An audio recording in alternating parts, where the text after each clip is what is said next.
Good morning, student. My name is Kavita Chaudhary from Sonita Global School. I will teach you EVS in class 4.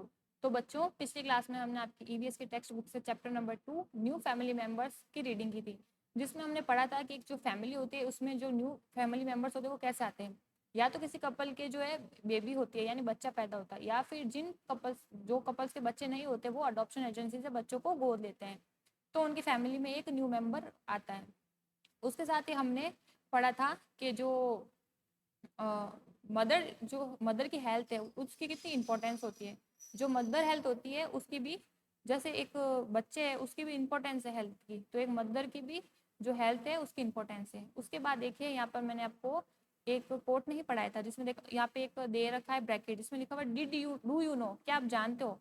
तो इसमें क्या लिखा हुआ है कि Mahatma Gandhi said if you educate one man you educate one person, but if you educate a woman you educate the whole civilisation. तो जो महात्मा गांधी थे, महात्मा गांधी को तो हम सब जानते हैं, जिन्होंने हमारे देश को आज़ाद करवाया था।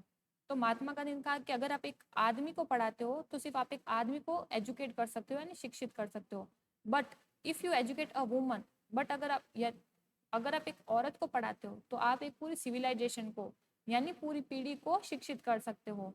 But if you educate a woman you educate the whole civilisation.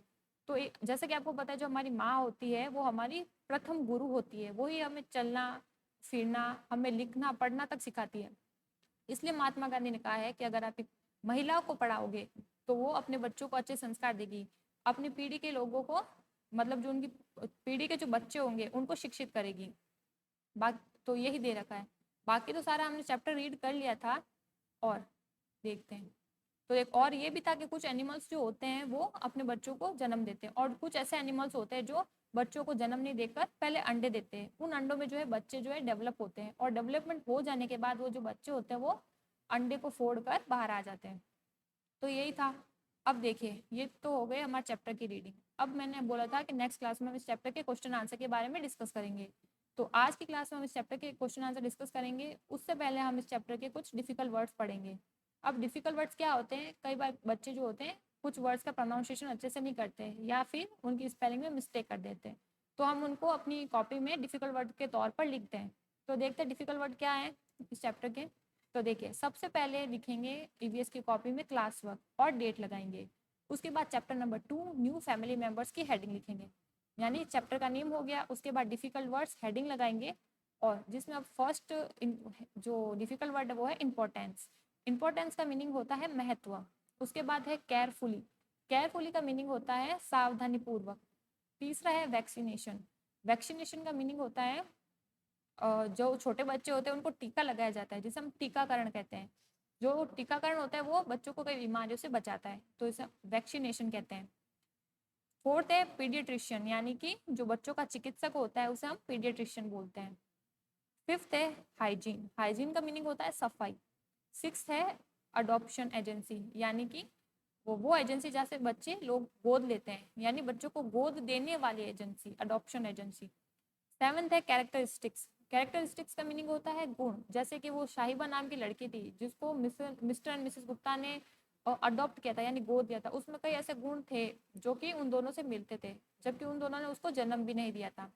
8 है इन्फ्लुएंस, इन्फ्लुएंस का मीनिंग होता है प्रभावित करना या प्रभाव। 9 है क्वालिटीज, क्वालिटीज का मीनिंग होता है विशेषता। और 10th है रिस्पॉन्सिबिलिटी, रिस्पॉन्सिबिलिटी का मीनिंग होता है जिम्मेदारी। तो ये हो गए आपके चैप्टर के डिफिकल्ट वर्ड्स। अब इन डिफिकल्ट वर्ड्स को आप कैसे करोगे, अपनी आपने क्लास वर्क लिखा, डेट लिखी, उसके बाद चैप्टर नंबर 2 लिखा, फिर डिफिकल्ट वर्ड्स की हेडिंग लगाकर एक लाइन में एक ही डिफिकल्ट वर्ड करोगे, यानी एक लाइन में दो नहीं करने, एक लाइन में एक ही करना है। इस तरह से आपके 10 लाइन्स में 10 डिफिकल्ट वर्ड्स हो जाएंगे। तो ये हो गए डिफिकल्ट वर्ड्स की बात, आपको समझ आ गए होंगे। अब देखिए करते हैं इस चैप्टर के क्वेश्चन आंसर के बारे में डिस्कस। तो देखिए सबसे पहले प्रैक्टिस सेशन में क्वेश्चन 1 है fill in the blanks choosing the suitable word from the box. तो आपको क्या करना है, कुछ फिल इन द ब्लैंक्स दे रखे उसको फिल करना है, किससे, सुटेबल बॉक्स की हेल्प से। तो देखिए फर्स्ट है a baby stay in mother's womb for. तो जो एक बेबी होता है वो अपने माँ के पेट में कितने महीने के लिए रहता है, तो हम लिखेंगे 9 मंथ। तो इसका आंसर होगा 9 मंथ्स। उसके बाद सेकंड है a good diet keeps a baby. तो जो एक अच्छी डाइट होती है, एक अच्छा भोजन जो होता है वो बच्चे को हैप्पी रखता है, और साथ ही साथ हमने पढ़ा था क्या रखता है, हेल्दी, यानी स्वस्थ भी रखता है। तो इसका आंसर होगा हेल्दी। अब थर्ड है the eggs are collected and sold in the, तो जो एग्स होते हैं वो hen से कलेक्ट करने के बाद कहाँ बेचे जाते हैं, सोल्ड का मीनिंग होता है बेचना, तो हम उनको मार्केट में बेचते हैं, तो यहाँ पर आंसर लिखा जाएगा मार्केट। उसके बाद फोर्थ है most children resemble either their fill in the blanks और सम अदर फैमिली मेंबर्स, तो ये बोल है जो बहुत से बच्चे होते हैं वो या तो अपने पेरेंट्स से रिसेंबल करते हैं या फिर अपने बाकी के फैमिली मेंबर्स की तरह दिखते हैं। रिसेंबल का मीनिंग होता है समानता रखना, तो यहाँ पर आएगा पेरेंट्स, जहाँ पर देखो ये पेरेंट्स भी लिखा हुआ है यहाँ पर, तो इसका आंसर होगा पेरेंट्स। उसके बाद फिफ्थ है all members fill in the blanks children born to them और अडॉप्ट, तो हम लिखेंगे ऑल पेरेंट्स लव, जो पेरेंट्स होते हैं वो अपने बच्चों से प्यार करते हैं, या अगर उन्होंने जन्म भी दिया है फिर भी प्यार करेंगे, अगर जन्म नहीं भी दिया है, अगर उन्हें अडॉप्ट भी किया है फिर भी उन्हें प्यार करेंगे। तो ये हो गई हमारी फिल इन द ब्लैंक्स। पहले थी a baby stay in mother वॉक फॉर 9 months। उसके बाद सेकंड है a good diet keep keeps a baby healthy and happy. उसके बाद थर्ड था the eggs are collected and sold in the market. Fourth था most children resemble either their parents और some other family members. और fifth था all members love children born to them और adopted. अब ये हो गए हमारे क्वेश्चन आंसर के फिल इन द ब्लैंक्स। अब आगे हम क्वेश्चन आंसर के बारे में डिस्कस कर लेते हैं कि क्वेश्चन आंसर क्या है। डिफिकल्ट वर्ड्स के बाद आपको ये फिल इन द ब्लैंक्स अपनी कॉपी में करनी है, ईवीएस की नोटबुक में। अब क्वेश्चन आंसर देखते हैं। Answer the following questions. First है name any 5 food items that are given to babies. आपको क्या करना है, ऐसे कोई 5 फूड के आइटम्स के बारे में बताना है जो कि अपन एक बेबी को खिलाते हैं। यानी आपको पता है जो छोटा बेबी होता है उसके दांत नहीं होते हैं, तो हम उसको सॉफ्ट फूड खिलाते हैं, ताकि वो सॉफ्ट फूड क्यों खिलाते हैं, ताकि बिना दांतों के वो उस खाने को अच्छे से निगल सके। तो इसका आंसर हम लिखेंगे 5 soft food items that are given to babies are idli, dal, soup, mash fruit और खिचड़ी। जैसा कि हमने चैप्टर में भी पढ़ा था कि जो ईशा थी वो क्या खाती थी, वो इडली, दाल, सूप, मैश फ्रूट और खिचड़ी खाती थी। तो हम लिखेंगे कि 5 फूड जो हम बच्चों को, छोटे बच्चों को खिलाते हैं। पहला है इडली, सेकंड है दाल, थर्ड है सूप, फोर्थ है मैश फ्रूट यानी किसे हुए फल, और फिफ्थ है खिचड़ी। तो ये जो फूड आइटम्स होते हैं इनको बच्चों को चबाना नहीं पड़ता, ये सीधे ही अपने मुंह में से निगल लेते हैं। अब उसके बाद है second question, list 2 activities that a small baby can perform. तो आपको क्या करना है, ऐसी 2 एक्टिविटी के बारे में बताना है जो एक छोटा बेबी जो है परफॉर्म कर सकता है, यानी उन एक्टिविटीज को कर सकता है। तो हमने पढ़ा था जो ईशा थी वो एक तो बैठ सकती थी और रेंग सकती थी, तो इसका आंसर भी यही होगा। A small baby can sit and crawl, यानी जो एक छोटा बेबी होता है वो बैठ सकता है और क्रिवल यानी रेंग सकता है। इसका मीनिंग मैंने आपको चैप्टर रीडिंग के समय भी बताया था। अब थर्ड है डू यू हैव अ पेट। इसने पूछा है कि आपके पास एक पेट है। इफ नॉट, अगर नहीं तो then imagine you have one, तो आप इमेजिन करो यानी कल्पना करो कि आपके पास कोई पेट है। डिस्क्राइब इट इन 3 सेंटेंस, और डिस्क्राइब करना है कि अगर आपके पास पेट होता तो क्या क्या सिचुएशन होती, तो आप कैसे डिस्क्राइब करते। तो इसका आंसर देखते हैं। इसका answer third, yes I have a pet. तो सबसे पहले हम लिखेंगे यस आई हैव अ पेट, कि मेरे पास एक पेट है। पेट का मीनिंग होता है पालतू जानवर जो हम घर में पालते हैं। फिर फर्स्ट है my pet help me to handle stressful situation. तो हम कह सकते हैं कि अगर मेरा जो पेट होता तो वो मुझे स्ट्रेसफुल सिचुएशन को हैंडल करने में मेरी हेल्प करता। अब स्ट्रेसफुल यानी कई बार ऐसा होता है, ऐसी सिचुएशन आ जाती है जिसमें हम स्ट्रेसफुल हो जाते हैं यानी चिंतित हो जाते हैं, हमें कुछ समझ नहीं आता। तो उन परिस्थितियों में जो हमारा पेट होता वो हमारी हेल्प करता, क्योंकि घर में पेट होता है तो हम थोड़ा अच्छा महसूस करते हैं। और कई वैज्ञानिकों ने ये प्रूफ भी किया है कि जो पेट्स होते हैं उनसे हमें कोई नुकसान नहीं है। जो इसलिए अगर जो पेट होता, तो हमने लिखा my pet help me to handle stressful situation.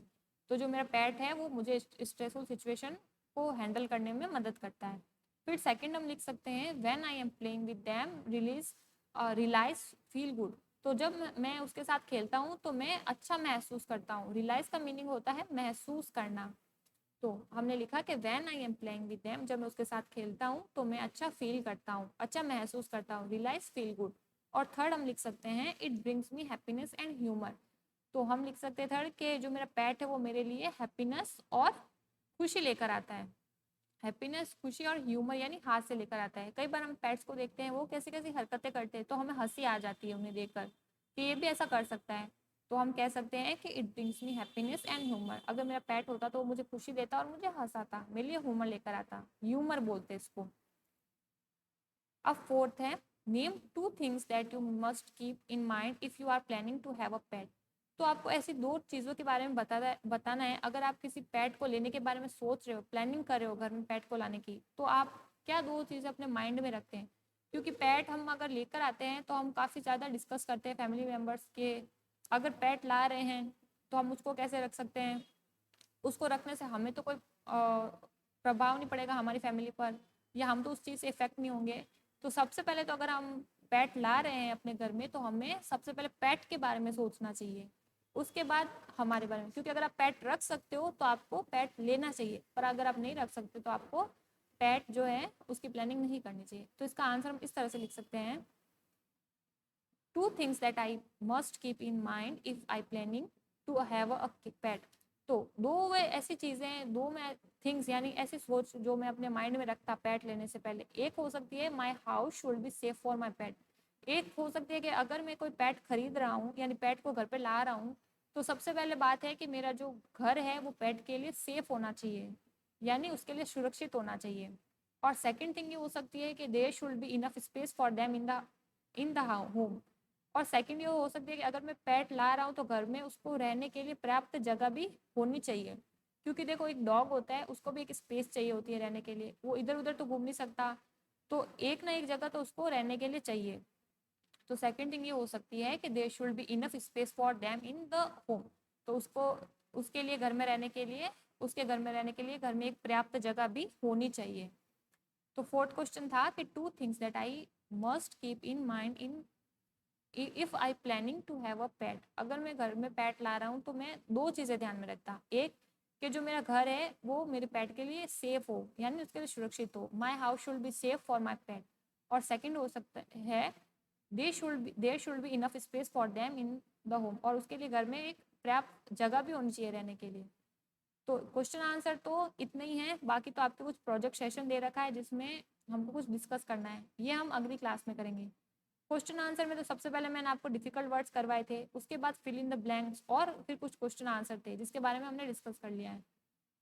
तो एक बार फिर से इस क्वेश्चन आंसर को डिस्कस कर लेते हैं, जिसमें पहला था फिल इन द ब्लैंक्स, जिसमें पहली फिल इन द ब्लैंक्स थी a baby stay in mother वॉक फॉर 9 months। सेकंड है a good diet keeps a baby healthy and happy. Third है the eggs are collected and sold in the market. Fourth है most children resemble either their parents और some other family members. तो बहुत से बच्चे होते हैं या तो अपने मम्मी पापा की तरह दिखते हैं या फिर दूसरे फैमिली मेंबर्स की तरह दिखते हैं। All parents love children born to them और अडॉप्टेड। जो पेरेंट्स होते हैं वो अपने बच्चों से प्यार करते हैं, या तो अगर उन्होंने जन्म दिया है या फिर अगर गोद भी लिया है तो भी वो अपने बच्चों से प्यार करते हैं। अब उसके बाद क्वेश्चन आंसर था आंसर द फॉलोइंग क्वेश्चन, जिसमें फर्स्ट क्वेश्चन था name any 5 sort food that are given to babies. तो हमने लिखा था कि 5 sort food items that are given to babies are idli, dal, soup, mashed food और khichdi. List 2 activities that a small baby can perform. ऐसी 2 activity लिखनी थी जो एक छोटा बच्चा कर सकता है, तो हमने लिखा था और 2 एक्टिविटी स्मॉल बेबी कैन, एक तो था सिट और दूसरा था क्रियोल यानी रेंगना। एक छोटा बच्चा बैठ सकता है और रेंग सकता है।